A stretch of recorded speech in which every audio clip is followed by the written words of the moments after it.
ایک کویشچن یہ کیا گیا تھا کہ یہ تیجا اور 40واں کا کھانا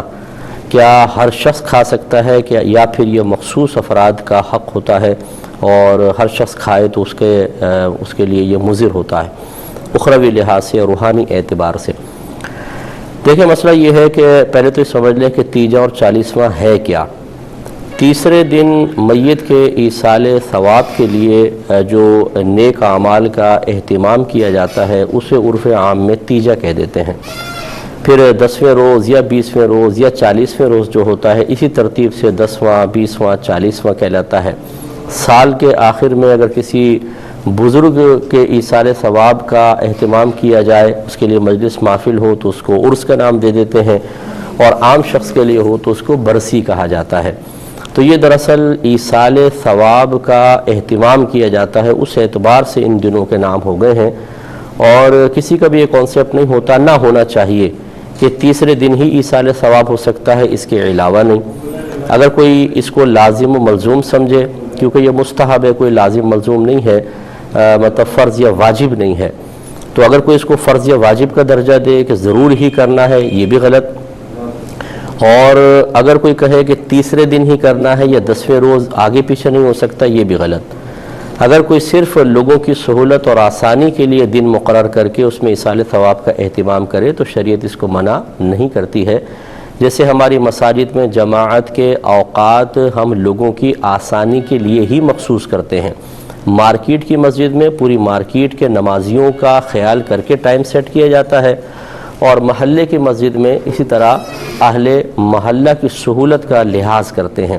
اور کوئی بھی یہ نہیں کہتا کہ آپ نے جو جماعت کے وقت مخصوص کیا، نہ نبی کریم صلی اللہ علیہ وسلم نے وقت مخصوص کیا تھا، نہ صحابہ کرام نے نہ اس کا حکم دیا، تو یہ کوئی معاذ اللہ بدعت سیئہ ہے، بلکہ ہر ایک اس کو ایکسیپٹ کرتا ہے، قبول کرتا ہے۔ ایسی مدارس کے لیے ہم وقت مخصوص کرتے ہیں، کب سال شروع ہوگا کب ختم ہوگا۔ ایسی شادی بیاہ منگنی وغیرہ کے لیے تاریخیں مخصوص کی جاتی ہیں، دن مخصوص کیے جاتے ہیں، کوئی بھی اس پہ آبجیکشن نہیں کرتا، اس لیے کہ یہ لوگوں کی سہولت اور آسانی کے لیے ہوتی ہیں، نہ کہ کسی شے کو فرض یا واجب سمجھنے کے لیے۔ تو اب یہ سمجھ لیجئے کہ تیجا اور 40ویں میں اصل میں لوگوں کو جب دعوت دی جاتی ہے، بلایا جاتا ہے، تو یہ اصل میں کھانے کی دعوت نہیں ہے، بلکہ جمع ہو کر نیک عمل کرنے کی دعوت ہے کہ اجتماعی طور پہ نیک عمل کریں گے اور اس کا ثواب مردے کو بخش دیا جائے گا۔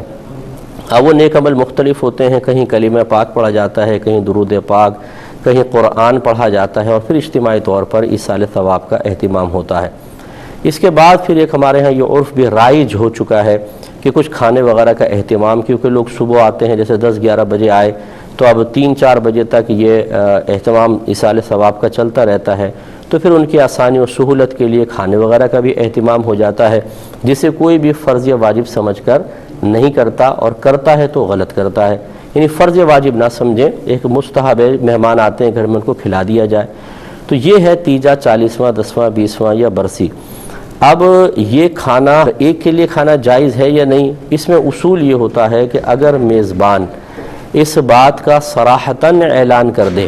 کہ یہ میں نے صرف غریبوں کے لیے بنایا ہے، تو پھر تو کسی امیر کو کھانا شرعاً جائز نہیں، جس کے بارے میں ہمارے اکابرین نے فرمایا کہ میت کا کھانا کھانے سے دل مردہ ہو جاتا ہے۔ یہ اس کے بارے میں ہے کہ جب مخصوص کر دیا جائے کہ یہ غریبوں کا اہتمام ہے۔ جیسے آپ یہ دیکھیں کہ بہت سے ویلفیئر والے کھانا کھلاتے ہیں،